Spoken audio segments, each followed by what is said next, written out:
E nós voltamos com o nosso programa Brasil Cristão e hoje com esse tema maravilhoso, histórias de conversão. E você que está nos escutando, tem alguma história de conversão? O que está passando pela sua cabeça ao escutar o nosso amigo Fernando Nascimento relatar esses estudos que ele fez, essas pesquisas que ele tem apresentado através da sua coluna na revista Brasil Cristão? Você que é sócio e recebe a revista mensalmente, não deixe de divulgar essa coluna. Você pode ter um conhecido, um parente que não seja católico e você apresenta para ele essa coluna. Católicos, voltem para casa, porque certamente ele não vai terminar a leitura do mesmo modo que iniciou. Alguma coisa nele será mudada. Fernando, e nós voltamos aqui querendo saber mais dos projetos futuros. Recentemente você fez uma viagem, né? Você não quer contar para nós um pouquinho dessa sua saída? O que é que você encontrou por ali? Ah, maravilha. Eu tive, agora no mês de julho, padre, eu tive a oportunidade de ir aos Estados Unidos por dois motivos, né? O primeiro motivo é de grande bênção para nós no Brasil. Existe uma iniciativa missionária chamada Caritas in Veritate International. Não é a Caritas que todos nós conhecemos, é um outro instituto missionário fundado por um grande amigo, o Padre Eduardo o conhece há muito tempo, o nome dele é Henry Capello, ele é da ilha de Malta. E esse homem iniciou essa missão, ele já tinha uma escola missionária chamada Youth Arise International, Jovem, né, Levanta-te, né, algo assim. Eles organizam as pré-jornadas, sempre que tem a Jornada Mundial da Juventude, existe uma pré-jornada, né? Então, a pré-jornada carismática é organizada até hoje por Henry Capello. E ele tinha uma escola de missionários, mandava missionários para as partes mais, né, para o Oriente Médio, ele tem um trabalho lindo na China, em lugares assim. Até que quando houve aquele tsunami na Indonésia, e ele esteve lá, ele sentiu claramente Deus falando com ele, dizendo: eu quero alguém que traga a obra de caridade, o cobertor, o mantimento, tudo que essas pessoas precisam, mas eu quero alguém que também venha aqui e pregue esperança. Porque para muitos que perderam esposa, filhos, saíram amputados, né? Muitos deles nem querem mais continuar a vida, perderam a razão. O sentido da vida foi esgotado, né? Então você vai lá e oferece mantimentos, tudo isso, que bom, mas a pessoa não tem nem, né? Então ele sentiu isso e é isso que ele tem feito, uma obra maravilhosa, missionária, e nós vamos ajudar a Caritas in Veritate a vir ao Brasil. Nós vamos abrir um centro aqui no Brasil, com a graça de Deus, aí daqui vocês vão receber notícias desse centro chegando no Brasil e formando missionários para a América Latina e adjentes, né? Vamos mandar você, jovem, que tem desejo de entregar sua vida a Cristo e ser missionário, vai colocando aí seu coração na mão de Deus, porque vem uma obra aí por meio do Padre Eduardo. Mais uma que o Padre Eduardo, né, vem intermediando e ajudando para vir para cá. E depois disso, depois dessa reunião lá, eu fui a Steubenville, em Ohio, e participei de uma conferência chamada Defendendo a Fé. E essa conferência é organizada por Scott Hahn, né, doutor Scott Hahn. Ele é professor na Universidade Franciscana de Steubenville, e ele tem toda uma história de conversão, né? Até 1986, Scott Hahn era pastor presbiteriano, né? Ele, sua esposa, sua família, todos evangélicos. Ele conta que ele era marcadamente, não somente um simples evangélico, ele era anticatólico. É esse aí, né, que aparece na fotografia? Exatamente, estamos juntos ali. Você ao lado? Exatamente, estou com Kimberly Hahn e Scott Hahn, esse casal santo aí, esse casal maravilhoso. Tive a oportunidade de estar com eles mais ou menos uns 4 dias, me hospedaram na casa deles, né? Nós conversamos bastante, ele foi pelos jardins me mostrando a casa, um homem extremamente simples e cheio de Deus. Eu fiquei encantado com o testemunho dele. A história dele está relatada em 2 livros que você pode, né, qualquer um pode adquirir. Todos os caminhos vão dar a Roma, é um, onde ele conta a conversão dele e a Kimberly também. Os dois escrevem esse livro juntos. Ele é admitido na Igreja Católica em 86 e ela 4 anos depois, em 1990. Então, esses 4 anos, onde um era evangélico e o outro católico, e os filhos, né, seguiam o pai, porque a mãe, ela sempre teve isso muito certo. Quem é o chefe da casa é ele, é o esposo, então ele vai educar os filhos na fé. Uma mulher fantástica, né? Mas até ela dar o passo, esses 4 anos foram anos difíceis. O que esse homem perdeu no mundo, né? O que ele abriu mão por causa da fé, ele chegou num ponto do estudo dele que ele disse assim, eu não posso mais não dar o passo de ser admitido na Igreja Católica, né? E também, por onde ele foi? Pelos padres da Igreja. O estudo da Sagrada Escritura nos padres da Igreja. Ele começou a estudar, na época, padre, o conceito de aliança na Sagrada Escritura. E ele começou a ver que a aliança formam famílias, né? Então, ele percebeu que o grande projeto de Deus era que o homem fosse membro da família de Deus, né? E ele começa a ver que a primeira aliança se dá com Adão e Eva, um casal, uma família. Depois ele vai com Noé, uma família já um pouco mais estendida. Depois Abraão, né? A tua descendência, famílias, né? Ele vai vendo que Moisés sempre também... a figura da família. Isso, e ele vai aumentando essa família até que chega em Jesus, onde a família agora é católicos, é universal, né? Todas as nações entram no projeto de ser família de Deus. É lindo. E a conversão dele vem justamente isso. Qual é o único momento no Evangelho que a palavra aliança aparece? É na ceia.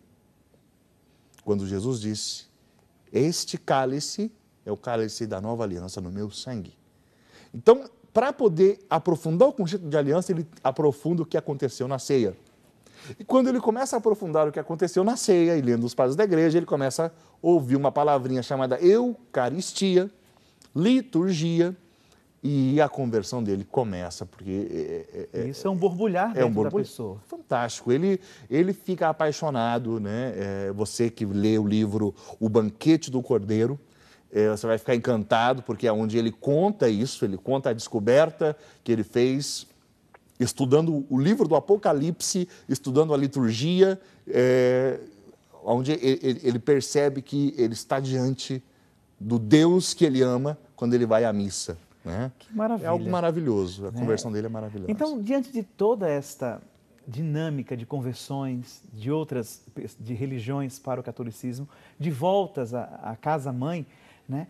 Para nós, cristãos católicos, o que falta?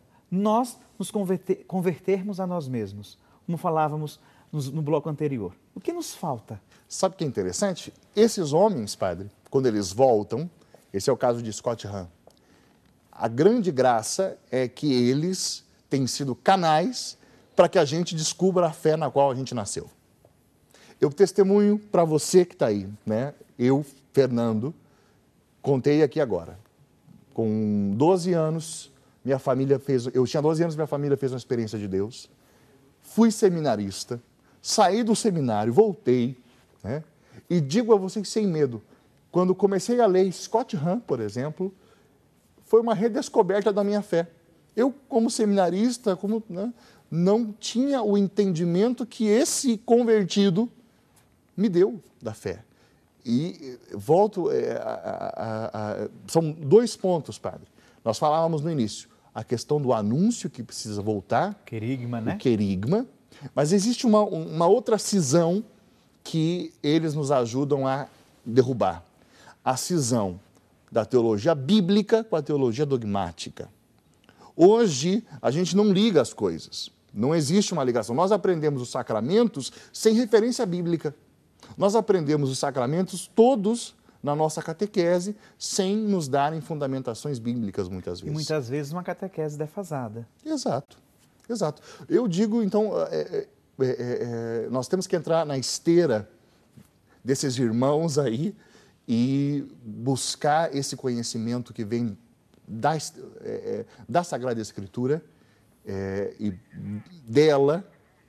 da Sagrada Escritura, nós irmos para o mistério, que é a dimensão sacramental, né?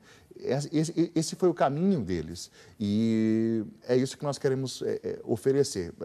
Como fruto dessa viagem, posso anunciar aqui também o que nós estamos fazendo nós estamos trazendo todo o conteúdo de Scott Hahn e nós vamos traduzi-lo ao português. Que maravilha! E vamos oferecer uma escola, com a graça de Deus nós vamos ter educação à distância com os conteúdos que o Scott Hahn vivenciou no seu estudo. Nessa viagem eu conheci um outro senhor chamado Ulf Ekman.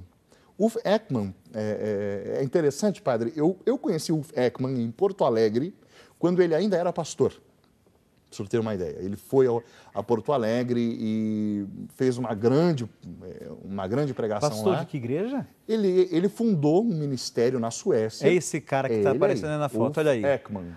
Senhor muito elegante. Sim, sim. Ele é sueco, né?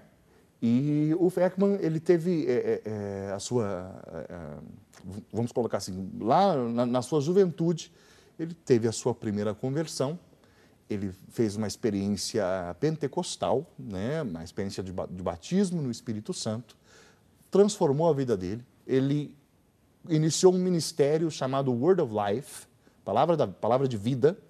Esse ministério é o maior ministério da Escandinávia. Toda a região escandinava, a maior igreja é essa, a maior igreja pentecostal é essa.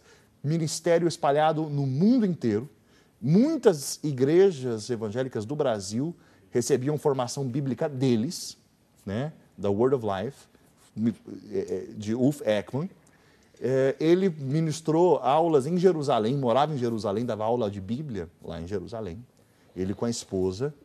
E, depois de 30 anos de ministério, ele, há um ano atrás, deu o anúncio diante de toda a sua igreja de que ele estava sendo admitido na Igreja Católica. Ele com a esposa. Que né? surpreendente. O filho dele já tinha feito isso anteriormente. Né? Se adiantou e foi primeiro. E o mais bonito, padre, a conversão deles se deu por meio de Nossa Senhora. Normalmente, na pedagogia, Nossa Senhora acaba sendo muitas vezes o último degrau desses, se você ler, né? O último degrau de conversão deles é chegar em Nossa Senhora. Chegou em Nossa Senhora e pronto, converteu. No caso deles não foi o último, foi a porta. Né? Ela, Birgitta Ekman, a esposa, estudando, percebeu que não é impossível crer em Jesus Cristo, Deus encarnado, sem encarar a Virgem Maria como imaculada. Olha aí. Porque se ela é maculada, ele não é Deus. Ela começa, porque ele não ia ser concebido ali. Né? E para o próximo mês, o que teremos? Quais são as novidades que tem para outubro?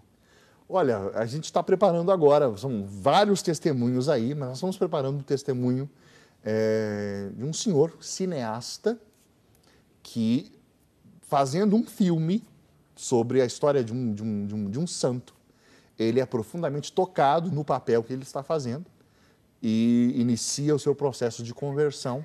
Uma história maravilhosa, né? Então vamos esperar para ver. Viu? Você não pode deixar de ler no próximo mês de outubro essa história que o Fernando Nascimento coloca na sua coluna Católicos Voltem para Casa. Fernando, muito obrigado pela sua participação. Foi uma grata alegria estar hoje aqui com você. Que Deus o abençoe. Obrigado. E que Deus nos coloque, né, nos nossos caminhos, sempre juntos aí para a igreja. Amém. Eu quero me converter também. Muito obrigado. Que Deus abençoe. Obrigado, Padre. Então, você que está em casa e nos acompanhou durante todo esse nosso programa, você pode notar que a conversão é um processo contínuo.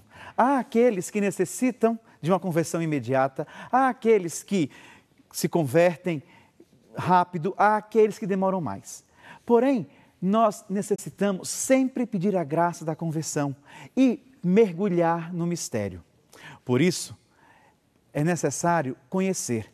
Nós só amamos aquilo que conhecemos. Hoje nós vamos sortear este livro, né? Esse livro, O Banquete do Cordeiro, que foi traduzido pelo nosso convidado, Fernando Nascimento, né? Pela editora Cleofas, juntamente com a Edições Loyola, né? Esse livro também acrescentou na minha vida de padre. Eu cheguei a lê-lo no início do meu ministério e eu comecei a ver a igreja e a liturgia de uma maneira diferenciada. Se você puder adquiri-lo, fica a dica. E nós vamos sorteá-lo aqui hoje no nosso programa. Queremos rezar por Imaculada Antônia de Oliveira, de Araxá, Minas Gerais, Jucemire Pereira Alencar, de Petrolina, Pernambuco, Gessi Gomes, de Campo dos Goitacazes, Roberta Martins Papa, de Bendeiras, Maria do Carmo Lopes Santos, João de Freitas Sobrinhos, de Indaiatuba, Guilhermina Fonseca Melão, de Brusque, Santa Catarina, Isabel da Silva Rezende, Barra do Piraí, Rio de Janeiro, Imaculada Antônia de Oliveira, de Araxá, Gessi Gomes, de Campo dos Goitacazes, Maria Madalena, ela de Iraucuba, Ceará, Tiago Polombo, ele não fala de onde é.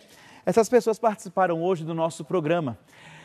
Vamos sortear e saber quem vai levar para casa o livro e mais um terço das mãos ensanguentadas. Vamos aqui mexer bem para ver quem vai ser o grande sortudo da noite de hoje do nosso programa. Olha só, aqui foi uma participação, já é nossa sócia, a Maria Consuelo Saraiva Oliveira, de São Paulo, capital, levou para casa o livro. Agradecemos muitíssimo a sua participação conosco.